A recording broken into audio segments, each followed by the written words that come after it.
Donc en gros, une catapulte envoie l'objet en l'air, mais par contre, il n'y a que l'objet qui va rester en l'air. La fusée va rester sur le sol en fait. Et ce qu'on envoie en l'air, c'est le vaisseau spatial, ce qui est à l'intérieur. Alors, le vaisseau spatial ou le satellite, et j'allais dire, ou c'est tout d'ailleurs, c'est vaisseau spatial ou satellite, parce que l'autre vaisseau spatial, ça peut être un vaisseau spatial qui contient des humains ou alors des robots.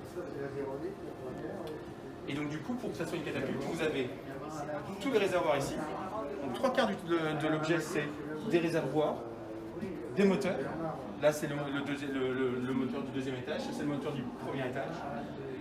Donc les moteurs, les réservoirs et tout ça, c'est l'énergie qui permettra de propulser juste la petite partie ici. Parce qu'il faut s'imaginer que 80-90% de l'objet, finalement, c'est seulement l'énergie pour s'écarter de l'attraction terrestre.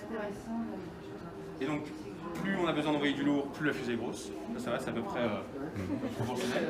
Et ce qui est intéressant, c'est de se dire, mais quand la première fois qu'on est allé sur la Lune, vous avez vu le vaisseau qu'il y avait là-bas.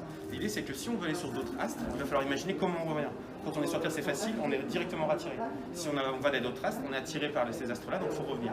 Et donc, il faut s'imaginer que vers les autres astres, on va avoir besoin de mettre une mini-fusée à l'intérieur de cette partie-là.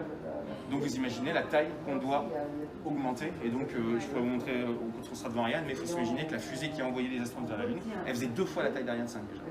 Voilà, c'est à chaque fois des ordres de grandeur qu'on permet d'avoir.